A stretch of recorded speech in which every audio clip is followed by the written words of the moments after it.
Podem sentar.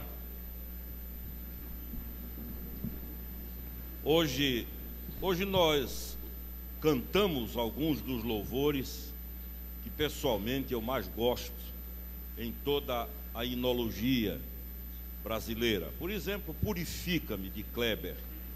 Eu disse a Kleber Lucas uma vez: se você morresse e só tivesse escrito esse louvor, o seu ministério já estaria cumprido. Cantamos Barnabé, e eu estava ali lembrando de Jorge Haider, jovem, de uma capacidade e de uma criatividade extraordinárias. Já foi para o céu, ainda muito moço, vitimado do ponto de vista humano por um câncer, mas deixa esta coisa linda que é esse louvor. E eu lembrei um congresso da Vinde com 1.600 pastores, quando ele lançou esse louvor: Barnabé, homem bom, filho da consolação. Diz a palavra de Deus que esse era um homem bom. E se você ler a vida de Barnabé, você vai ver que ele é um dos mais influentes na transformação de vidas no Novo Testamento, embora pouco aparecesse o que é o ideal da vida cristã. Mas eu quero refletir um pouco nessa manhã sobre este texto chamado de a grande ceia. Se você ler a Bíblia e examinar o contexto antecedente, você vai ver que Jesus já vinha num pega violento com os religiosos. Aliás, Jesus e religião nunca se entenderam muito bem.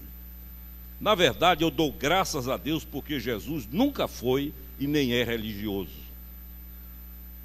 O pastor Caio Fábio diz assim: graças a Deus ele não é crente. Ele não é nem cristão, disse agora Desmond Tutu, eu achei espetacular.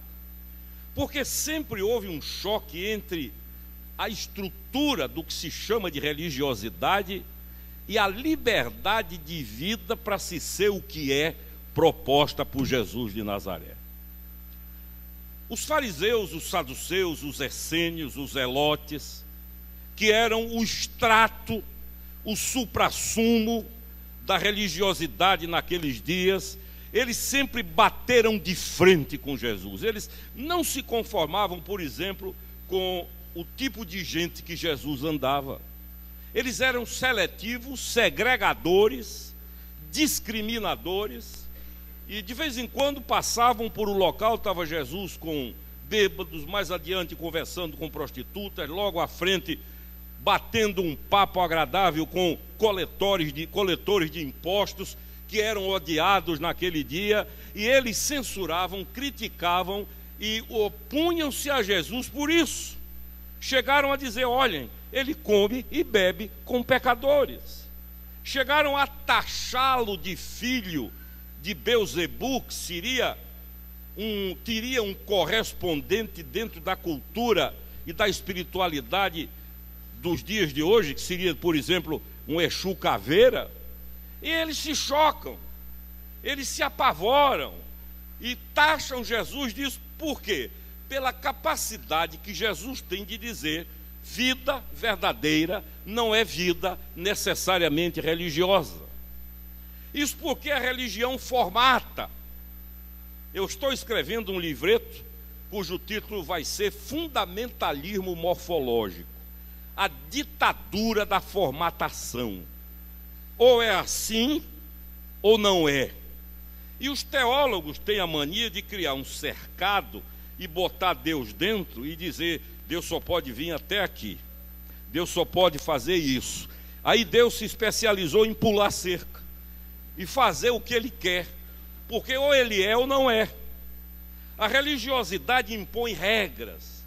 Eu tenho um amigo engenheiro que converteu-se um dia conversando comigo. Ele disse: quer saber de uma coisa? Eu apenas mudei de cadeia, mudei de prisão. Eu era escravo de uma coisa, agora querem me fazer escravo de outro.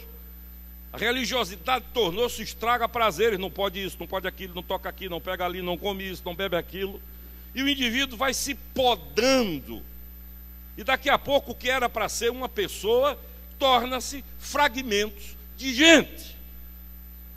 Óbvio que há muita coisa boa, recomendável, mas ao invés de libertar, esses religiosos procuravam aprisionar, amarrar, prender, fazer da própria religiosidade um meio de vida para extorquir, como acontece hoje em dia, e é preciso que se tenha coragem para dizer isso publicamente, para que não haja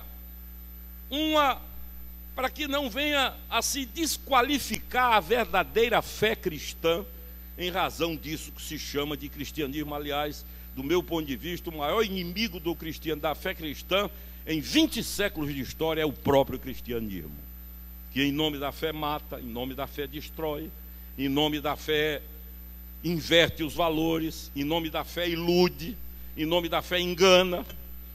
E ou nós nos despimos disso, ou as máscaras caem, ou as fantasias são rasgadas, ou os nossos encontros de cristãos se tornarão apenas um bom bate-papo dominical, na maioria das vezes para se falar mal da vida um do outro, e todo o sentido da fé vai desaparecendo. O contexto antecedente mostra os religiosos peitando, me permitam usar essa expressão, talvez porque na minha infância era uma expressão que me trazia uma ideia de choque violento, né? Porque Jesus cura uma mulher que há 18 anos estava vitimada por uma escoliose, e o problema deles é que Jesus cura num sábado.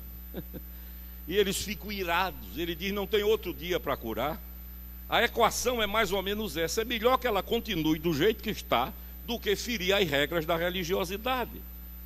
E Jesus, que sempre foi de uma lógica fulminante, é bobo quem acha que há ilogicidade no pensamento dele, olha para aqueles religiosos e diz: escute, se um boi, uma vaca de vocês estiver assim num dia de sábado, vocês não vão resolver, vão deixar morrer? É óbvio que não. Imagine um ser humano.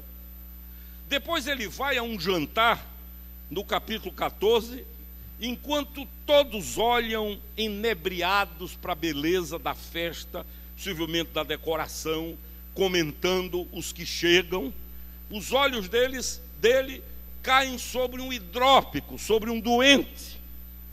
E ele começa a mostrar aos religiosos que ele não veio para fundar estrutura religiosa. Ele veio, como ele próprio disse, para que vocês tenham vida e vida em abundância. Quem conhece Jesus vai ter vida abundante. Quem apenas se enquadra no sistema religioso vai murchando, vai começando a gostar de múmia, de mofo, de engessamento, de teia de aranha, vai começando a olhar para a vida com olhos de juiz, começa a julgar todo mundo, vai começar a fazer avaliações absolutamente patológicas, não entendendo que a patologia fundamental está em si, na forma como vê a vida. E chega a essa história, a essa parábola da grande ceia. E é quando ele conta esse negócio aqui, que voa caco de fariseu para todo lado. É o golpe de misericórdia. Porque ele conta a seguinte história: o indivíduo, bem posicionado, resolveu oferecer um banquete. E como se faz?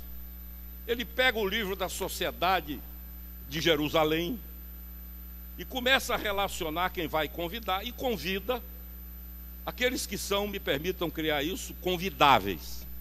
Se Rogério Magri criou a palavra imexível, eu posso criar a palavra convidável. Fulano de tal, excelentíssimo senhor. Aqueles que têm para a esquerda do nome uns 10 centímetros de títulos. Sua eminência, fulano, líder. E ele faz, e manda chamar. É para ser uma festa extraordinariamente relevante, alta representatividade da sociedade. Só que Jesus diz que cada um começou a dar uma desculpa. E esse negócio era um jantar. E teve um que era muito rico, pecuarista poderoso, que não atenta para a fraqueza do argumento e diz assim: digam a ele que eu não vou, porque eu vou olhar um gado que eu comprei. Isso era à noite. Ainda bem que foi com Jesus que isso aconteceu. Vou olhar gado. Cada um dá uma desculpa. E diz o texto, que é uma referência a Deus, que o homem então indignado chamou os servos e disse: olha, os que mereciam não quiseram, os que tinham cadastro não quiseram, os que tinham um feedback recomendável para serem convidados rejeitaram. Então agora vamos fazer o seguinte: a comida está aí, gastei uma fortuna, agora vocês vão sair por beco, vila, ruela, favela, convidem pobres, cegos, aleijados, coxos, peguem toda esta turma rejeitada, desprezada, desqualificada, marginalizada pelo sistema, vomitada pelos que se acham importantes, tragam para cá e vamos fazer a festa. E eu costumo brincar dizendo: foi nessa leva que eu vim. Quando eu me converti, meninão, um amigo meu que hoje é político, ele disse: das duas uma, ou ele vai mudar ou achincalharam a religião. Era a ideia que ele tinha. Agora a casa se enche desses. E eu quero só fazer alguns comentários sobre o tipo de convidado, para que todos vocês saibam que nós somos convidados não porque merecemos, mas porque o Senhor resolveu nos convidar. O texto fala em pobres, aleijados, cegos e coxos. E a gente pode falar metaforicamente, não falar do ponto de vista das deficiências físicas, das enfermidades, das travas que existem produzidas pelas doenças. Mas esse texto tem uma riqueza metafórica muito grande, porque há muitos que não são pobres do ponto de vista das avaliações sociais, mas são pobres porque são desprovidos de qualquer capacidade, por exemplo, de uma autoavaliação, de entender que na relação com Deus não há capital humano. Se você quer chegar junto a Deus, fundamentando a relação na sua vida, na sua ficha, você está perdido. É por isso que o Senhor diz: bem-aventurados os pobres de espírito. O que é isso? É mediocridade? Não é nada disso. O pobre de espírito é aquele que se chega a Deus e diz: eu não tenho capital para negociar com você. Se depender de um centavo moral, espiritual, ético, se o Senhor, para me ajudar e para salvar a minha vida, depender da minha capacidade para negócio, eu estou perdido, porque do ponto de vista espiritual eu sou um favelado. Esses são bem-aventurados. São aqueles que não se julgam portadores de qualificações que quase obrigam Deus a fazer o que eles querem. E por isso o Senhor diz: tragam os pobres. E lá vem os pobres, gente que não merecia, gente que a sinagoga jamais aceitaria, gente que a religião descartaria a priori, gente que faria religioso torcer o rosto. Ou, para usar uma expressão que as meninas usavam muito quando eu era rapazinho, ainda bem que sumiu essa palavra, mas elas diziam: eu dou uma rabisaca. Vocês lembram disso? Isso é velho. Torciam a boca assim, né? Quando o rapaz chegava ali muito cheio de coisa, cercando o Lourenço, como se dizia, e elas não queriam nada, olhavam e faziam, e o cara já sabia que era para ir embora. Esse nível de gente que jamais entraria num extrato social vem para a festa e eles fariam fariseu da rabisaca. Mas aí Deus olha e diz: são bem-vindos, é essa turma que eu quero. Olha aqui para mim.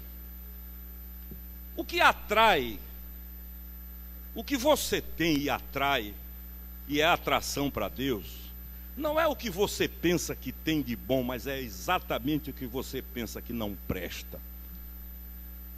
É exatamente o que eu não sou que ele chega para socorrer.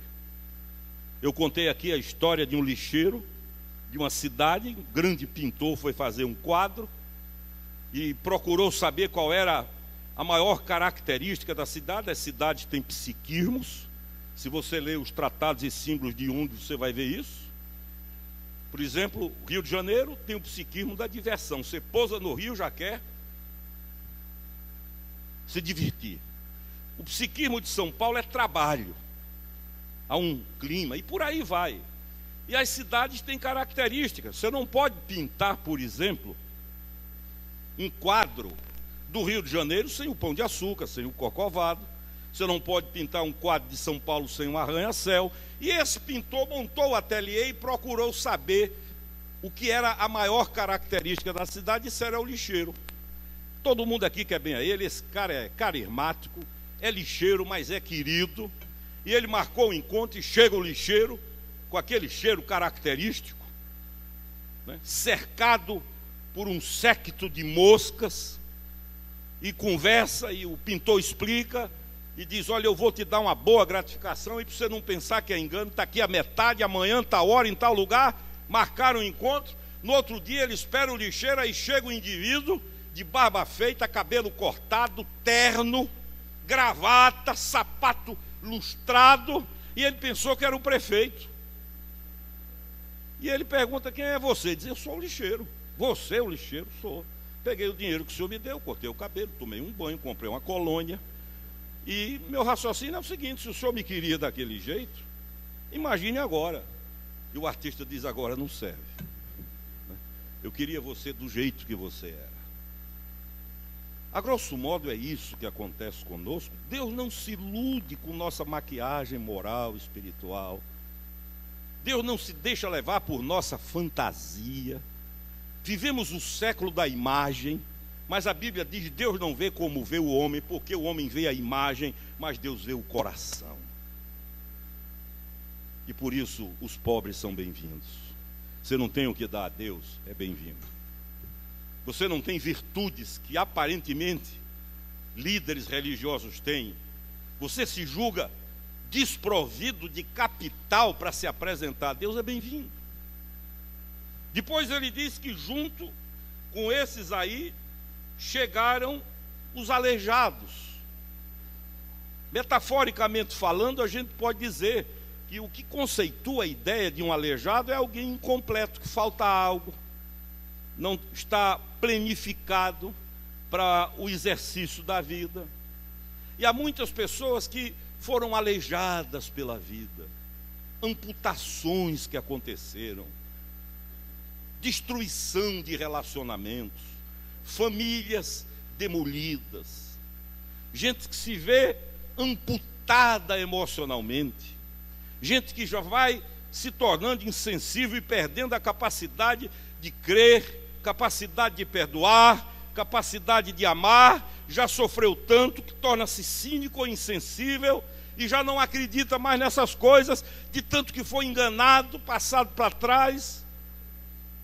As decepções acumuladas amputaram setores importantes da vida, e há muitas pessoas que fisicamente estão perfeitas, inteiras, completas, mas que espiritualmente, emocionalmente, psicologicamente, moralmente, são verdadeiros aleijões, que seriam rejeitados por qualquer boa ideia religiosa, porque a religião seleciona, ela gosta de gente que merece placa. Aí chega Jesus de Nazaré e diz: tragam para cá os aleijados. Isso para um judeu era um choque, porque se você lê a Bíblia, você sabe que aqueles que eram portadores de defeitos físicos não podiam entrar no templo nem na sinagoga. É por isso que um dia na sinagoga de Cafarnaum, estivemos lá em 2010, o ano que vem vamos lá, se Deus permitir, havia durante a celebração um moço que tinha a mão seca, mirrada, e ele entra escondido, ele sabe que não pode entrar, esconde a mãozinha, e Jesus começa a falar, E lá para as tantas olha para ele e diz: fica em pé. Ele toma um susto. Descobriram. Mais adiante o Senhor Jesus olha para ele e diz: vem aqui para frente. Ele diz: ai. Mas ainda dá para esconder. Até que Jesus diz: estende a mão. E aí é a hora terrível da decisão a ser tomada. Ele sabe que se estender a mão, os religiosos vão expulsá-lo. Ele sabe que se o defeito aparecer, ele vai ser mandado embora. Mas ele estende, ele obedece. E quando estende, ao invés de aparecer um aleijão, aparece uma mão curada e refeita em nome do Senhor. Jesus diz isso. Se você é rejeitado pelo sistema religioso, por exemplo, porque a sua conduta é relativizada, porque você fere os padrões não éticos, mas morais. Ética é princípio, mas moral é média ponderada da sociedade, é fruto de um acordo no imaginário coletivo. É por isso que um canibal é capaz de comer um ser humano, palitar os dentes e dormir, mas se comer um macaco entra em crise de consciência, porque a média ponderada cria esse tipo de moral. Agora Jesus diz: você que é tido como incompleto, como alguém que foi decepado na alma, que sofreu cortes e que agora o sistema rejeita, a religião lhe tem como banido, como proscrito, como marginal. Ele diz: venha, a mesa está posta. Mas também diz que ali estavam cegos, aqueles indivíduos que não conseguem ver, não do ponto de vista físico, porque até tem gente que vê mais do que devia ver, mas aqueles que não conseguem discernir. O Antigo Testamento chama de insensato, e a Bíblia diz que a vara foi feita para as costas do insensato. É aquele que não discerne, não vê, e que via de regra só aprende quando a dor acontece, quando a vara vem nas costas, porque ele não consegue ver a vida, ele é cego.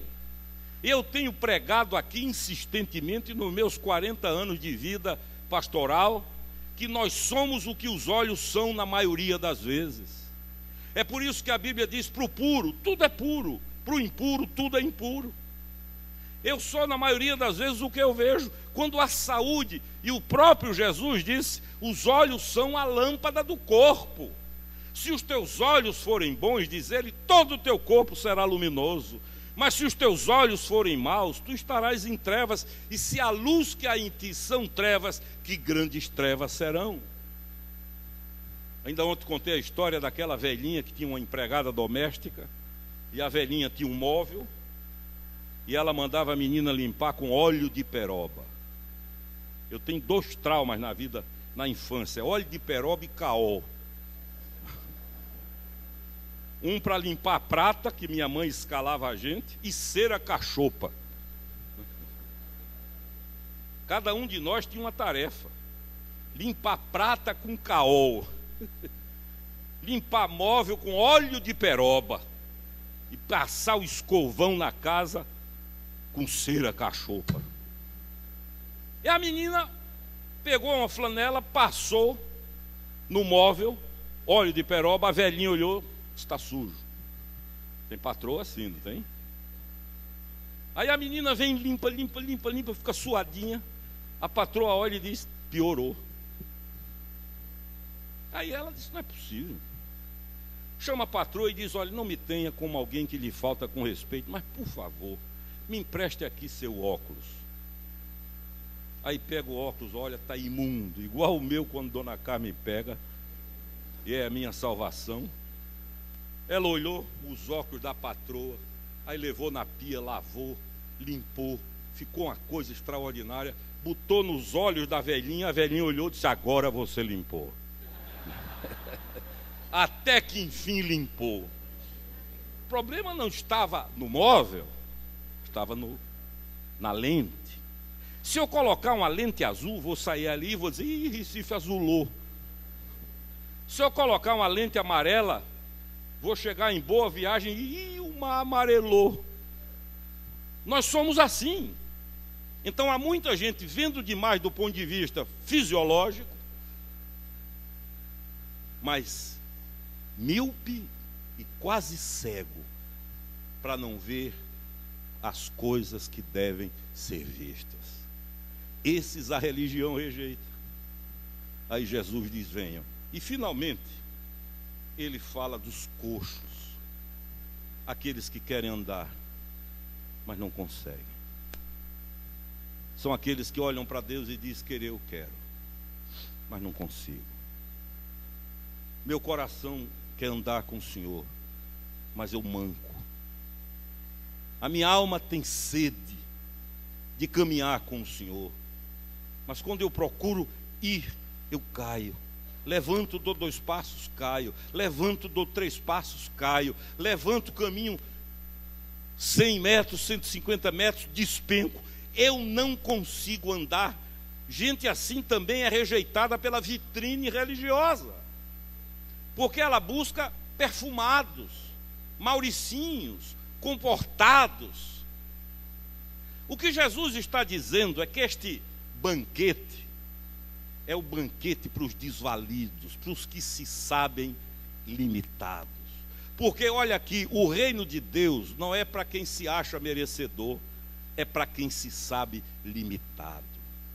É aquele que olha para si e diz: se depender de mim, eu não chego nunca.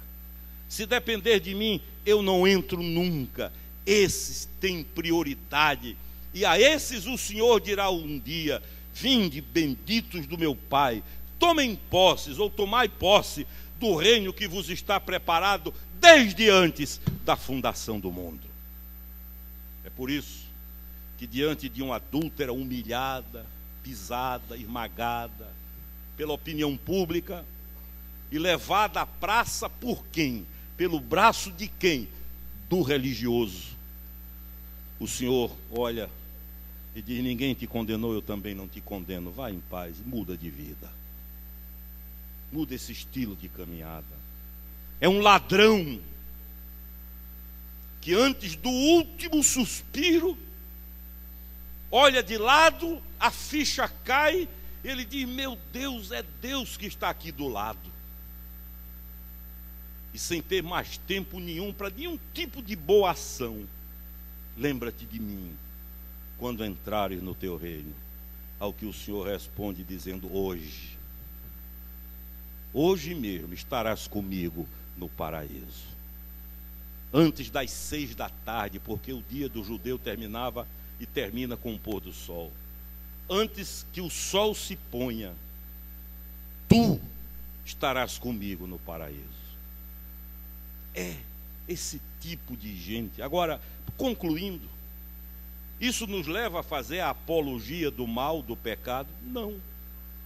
Isso não serve de pretexto para pecar, porque o apóstolo Paulo disse que quem pensa assim já está condenado, não vai ser. Mas isso nos consola para o fato de que as nossas limitações não devem criar em nós culpa, mas devemos descansar na graça renovadora do Senhor. Eu recebi muito cedo uma mensagem, aliás, ontem à noite, de uma irmã muito querida lá da Trindade. Ela disse: o que falou ao meu coração hoje foi Romanos 5, de 1 a 5. Sabe o que é que diz lá? Justificados, pois, mediante a fé, temos paz com Deus. Então, eu não sei que tipo de limitação você tem. Você pode olhar para mim e dizer: na área financeira, eu sou um gigante, administro tudo, pago minhas contas, sou um padrão. Mas você pode dizer: nessa área eu sou bom, mas quando se trata de outro tipo de área, de apelos de sexo, por exemplo, eu descambo, eu desmonto. Ou você pode dizer: não, eu sou uma pessoa absolutamente controlada nessa área, mas na área de poder não é. Você é daquele que é capaz de matar a mãe para alcançar poder, cargo. Rapazinho, filho de um banqueiro, entrou comigo no gabinete do pai no Rio. Um gabinete enorme. Ele olhou para a cadeira do próprio pai.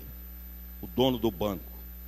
E ele bateu no meu ombro e disse: um dia eu sento ali, custe o que custar. Não há limites, mas essa cadeira é minha. Eu disse: houve alguém que disse isso muito antes de você.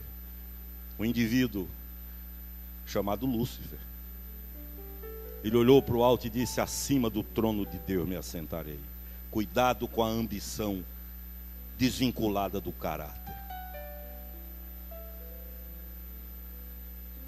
Eu li ontem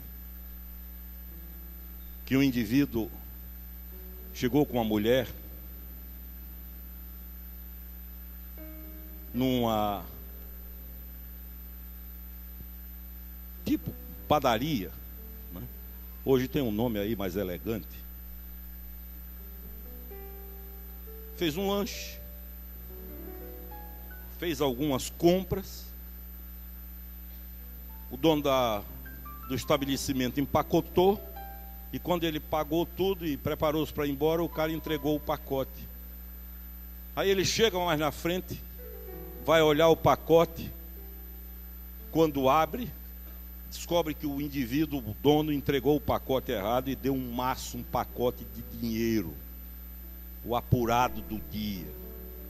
Ele olha e diz: não, isso é um absurdo, esse dinheiro não é meu. Volta correndo. Chega lá e diz: olha, o senhor se enganou. O senhor me deu um pacote de dinheiro, eu vim trazer seu dinheiro de volta. E o dono do estabelecimento diz: que maravilha. Nessa crise que está aí, em que a honestidade virou moeda rara, o senhor é um exemplo. O senhor é um homem digno. Venha cá, o senhor e essa sua mulher. Eu quero fotografar, vou chamar um amigo meu que é da televisão. Eu queria que a cidade ficasse sabendo, que fosse divulgado esse exemplo de honestidade, essa beleza de conduta. Fique aqui, vamos filmar, fotografar. E o homem diz: pelo amor de Deus, não, porque a mulher não é minha. Então o indivíduo era forte numa área e era fraco noutra. Mas somos assim. Por favor, não julgue o bichinho, não. Porque somos assim. E se o pregador não tiver consciência disso, é melhor ele arrumar a mala e ir embora. Porque somos todos assim.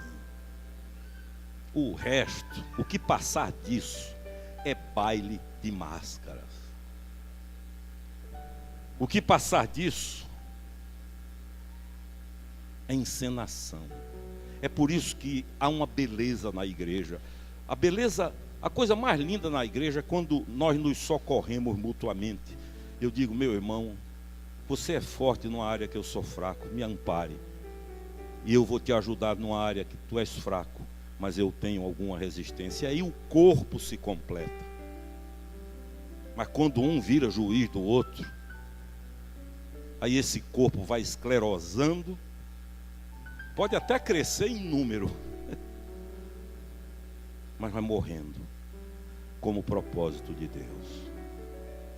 É por isso que Jesus, que nunca jogou confete, nem serpentina em ninguém, e que a palavra que ele falava era a palavra da verdade, ele diz assim: aquela que vem a mim, de forma nenhuma o lançarei fora. Não tem jeito. Vamos ficar em pé, vamos cantar um louvor.